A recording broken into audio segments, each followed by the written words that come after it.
Good morning दोस्तों, welcome back to my channel. कैसे हैं आप लोग?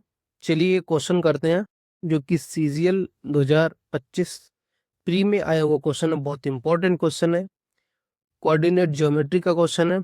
एक बार आप इस क्वेश्चन को पढ़ लीजिए, क्वेश्चन को ट्राई कर लीजिए।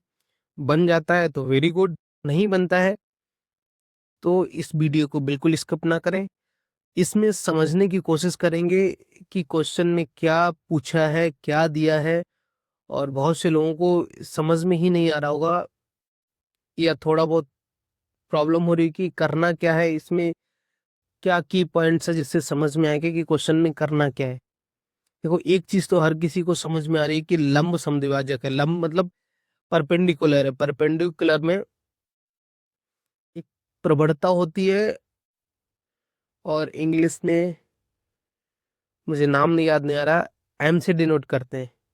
ठीक है, चलिए क्वेश्चन को समझने की कोशिश करते हैं। देखो, एक रेखा एल है जो एक दूसरी रेखा है जिसके दो बिंदु हैं ए और बी को जोड़ने वाले रेखाखंड का लंब समद्विभाजक है। रेखा एल का बाई अवरोध मतलब बाई अंतःखंड या बाई इंटरसेप्ट पूछा है। ठीक है, कहने का मतलब ये, जैसे कि एक लाइन ये है जिसके पॉइंट 2,5 है और 8,-1 है। ठीक है, एक और लाइन आती है वो इसके एक तो परपेंडिकुलर भी है, लंब भी है। ठीक है, परपेंडिकुलर भी है। ठीक है, दूसरा ये कर रही है बाइसेक्ट। ठीक है, समद्विभाजक। एक तो सम मतलब समान, द्विभाजक मतलब दो पार्ट में। तो बस यही सारा खेल है। ठीक है, ये पॉइंट जो है मिड पॉइंट है। तो मिड पॉइंट क्या होगा, इन दोनों के जो पॉइंट्स क्या होंगे, 8+2 10/2 5।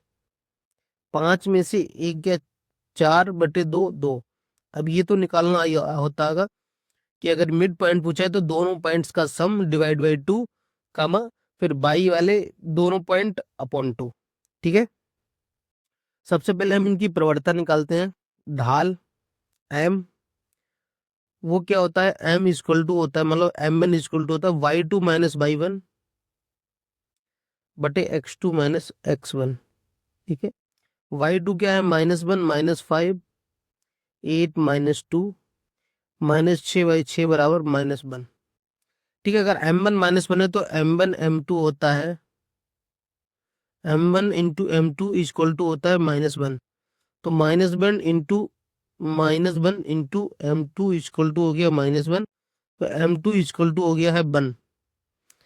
एक समीकरण सुना होगा, बाई बराबर mx+c। बाई बराबर m हमारा कितना है, 1 × x+c। ठीक है, हमसे c पूछा इन्होंने।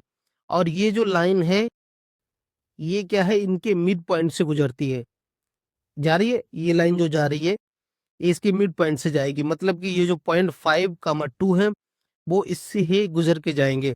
तो हम इसमें वैल्यू रख देंगे, y इक्वल टू 2, तो x इक्वल टू 5+c। तो c इक्वल टू हो गया 2 - 5 इक्वल टू -3। ठीक है, यही हमसे पूछा है, ए ऑप्शन जो है वही हमारा आंसर हो जाएगा। ठीक है, तो क्वेश्चन को करने से पहले एक बार क्वेश्चन को अच्छे से समझ लो। क्वेश्चन में ही हिंट होता है कि हमसे क्या पूछा है, क्या निकालना है, कैसे निकालना है। ठीक है, थोड़ा सा बेसिक नॉलेज होनी चाहिए फार्मूलाज की। ठीक है, अगर क्वेश्चन अच्छा लगा हो तो वीडियो को लाइक करिए, शेयर करिए और सब्सक्राइब कर ही दीजिए ताकि और वीडियो बनाऊं। थैंक यू सो मच, मिलते हैं किसी एक नए क्वेश्चन के साथ। Good bye.